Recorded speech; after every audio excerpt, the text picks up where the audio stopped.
Greetings, everyone. Hope all of you are having an absolutely fantastic day. Arguably the most difficult and possibly rewarding archetype in Rogue Trader is Officer. It wholly revolves around buffing your party members and setting them up to be the best at what they do. In this video, I will review all the abilities, talents, and mechanics this class provides. If you enjoy this video, please leave a like and subscribe to the channel for more CRPG videos. Officer focuses on giving your allies single target buffs and extra turns, along with additional momentum that will really help your team wipe out enemies. Its characteristics are Fellowship, Willpower, Toughness, Weapon Skill, and Ballistic Skill. Regardless of playstyle, you want to pump Fellowship as high as possible. Your secondary characteristic depends on how you are playing this character. If this is supposed to be a frontline fighter going the Vanguard route, then you'll probably want to boost Toughness. There are some abilities that use Willpower, but overall I find it unimpressive for this class and would avoid it. Therefore, if you are not the main tank and still want to focus on damage, I would increase Ballistic or Weapon Skill based on your preference. Officer's skills are Persuasion, Commerce, Coercion, Carouse, and Lore Imperium. Persuasion is probably what you should focus on here, with Lore Imperium being a close second, because it comes up quite a bit. There are a few situations where Coercion is your only persuasion option, but you probably won't have enough room to increase it, so it's useful if another character can handle that. Your main feature is Voice of Command, which increases the characteristics of one ally by 5 plus twice your Fellowship bonus for 1 round.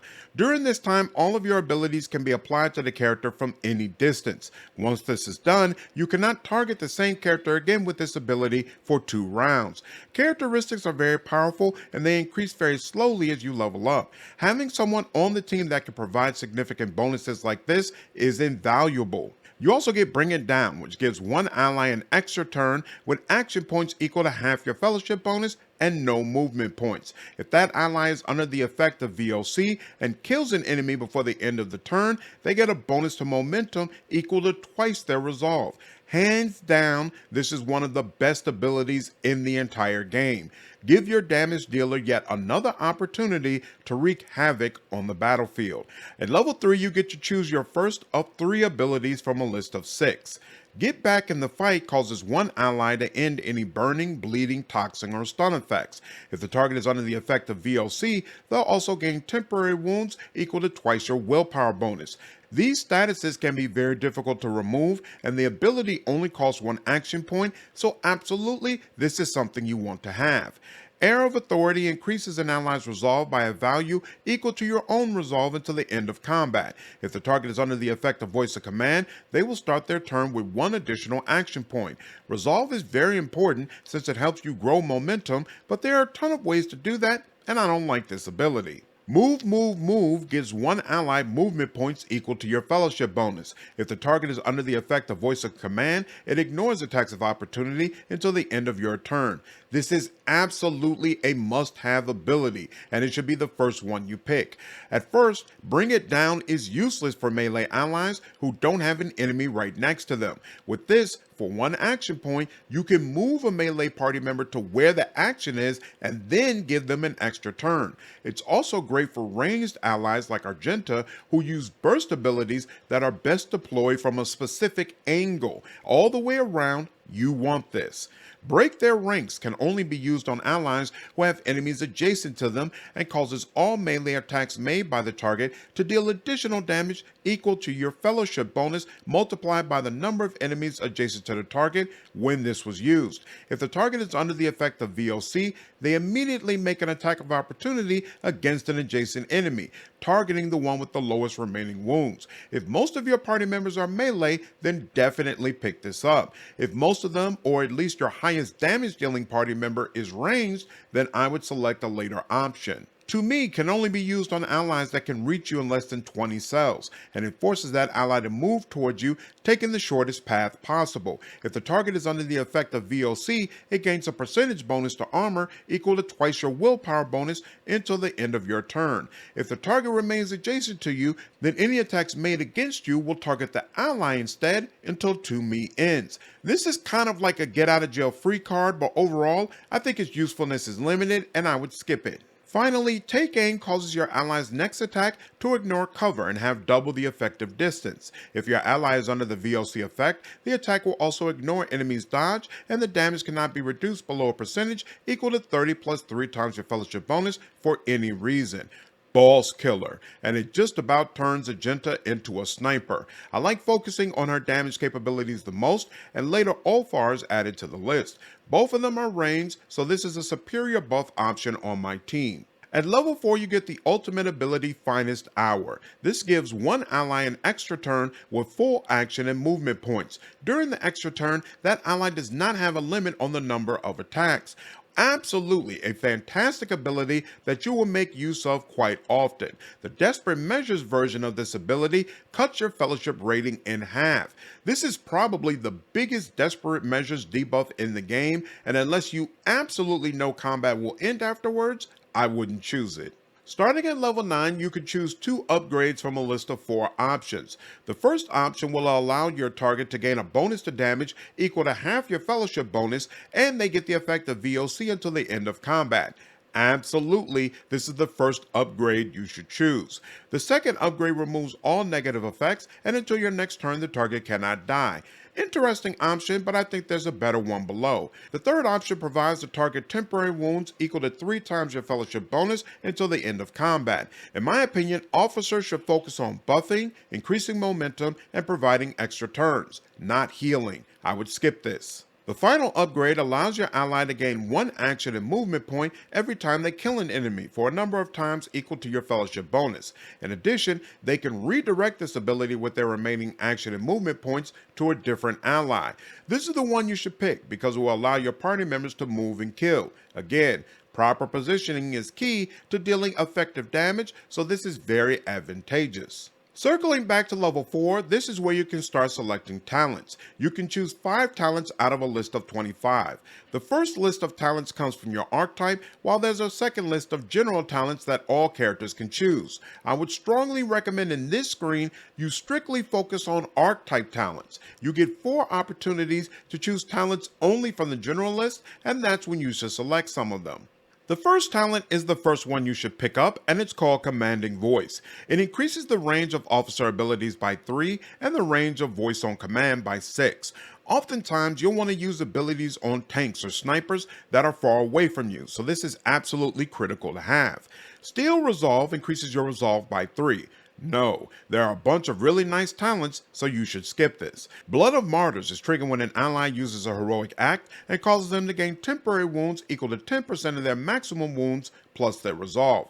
All party members should have equipped medikits and the skill to use them.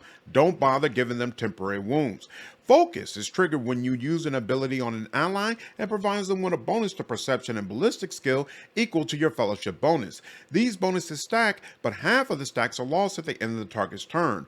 Are you consistently using your abilities on ranged characters? If so, this is absolutely a no-brainer, and I would pick it up. Inspire Courage is triggered when an officer targets an ally with an ability for the first time in a round and gives them temporary wounds equal to your willpower bonus. You already know my answer, don't bother with this. Personal Oversight is triggered when you target an ally with an action and increases the ally's resolve by 1 until the end of your next turn. This effect stacks and is prolonged until the end of your next turn each time it stacks. It cannot be prolonged past your next turn.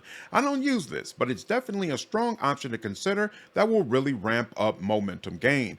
Physical Encouragement is triggered when an ally starts a turn adjacent to you and provides them movement points equal to your fellowship bonus. No, this isn't worth a talent point. Iron Discipline applies to allies affected by your abilities and gives them a bonus to resistance tests equal to twice your willpower bonus. Most likely your willpower bonus is low and therefore this isn't worth it. More Than Possible gives the target of Bring It Down 1 additional action point, but if they finish the extra turn with 0 action points, they suffer direct damage equal to your willpower bonus. Technically, this is worth taking because again, your willpower bonus is low, but I just hate dealing direct damage repeatedly to my party members, so I skip it. Lasting Impression causes half of the bonuses granted by VOC to remain until the end of combat. This doesn't stack with itself or bonuses granted by VOC, but it does count as an officer ability effect for the purposes of other talent effects. I would definitely recommend picking this up to keep multiple bonuses going at all times. Exemplar of Heroism causes your next attack to cost 0 action points if a heroic act was used in combat by any character. For now, I would say skip it because there are other talents which have a higher priority. Later in the game, when you become an Exemplar, you can circle back to this list of talents, and absolutely, this is one of the first ones you should pick up.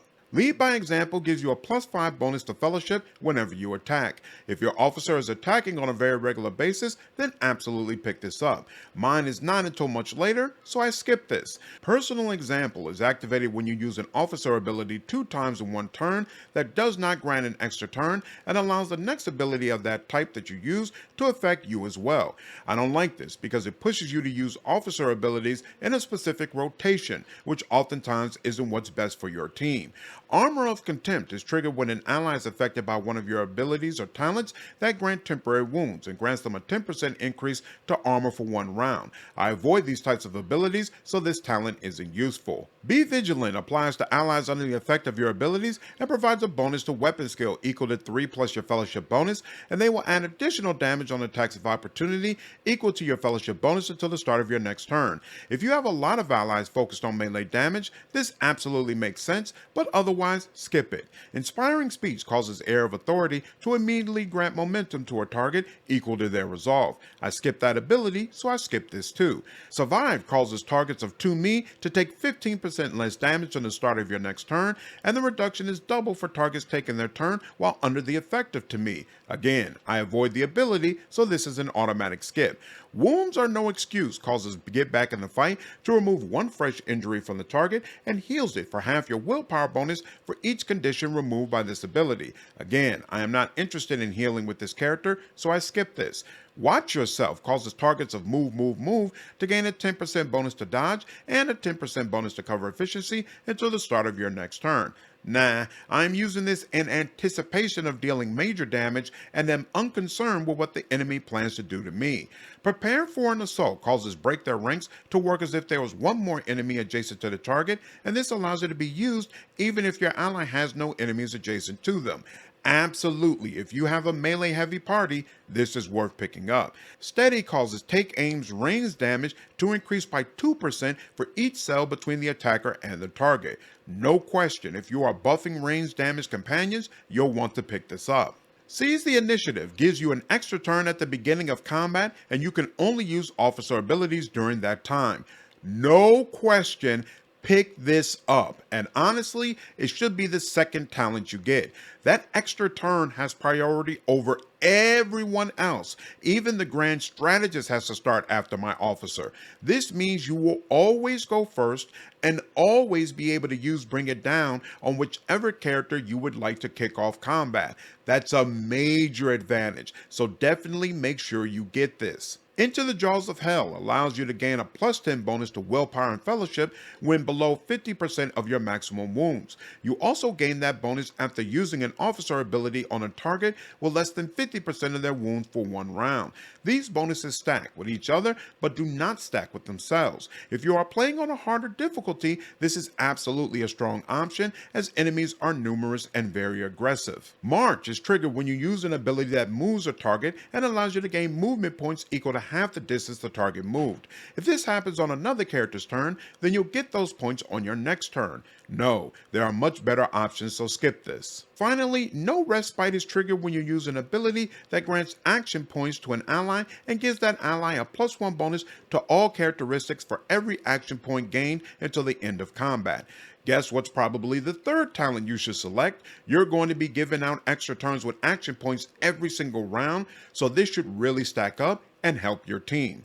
That's all the information I have regarding Officer. Let me know down in the comments if this content helped you understand the mechanics better and if you plan on using the archetype while playing Rogue Trader. Hope all of you enjoyed this video. Take care.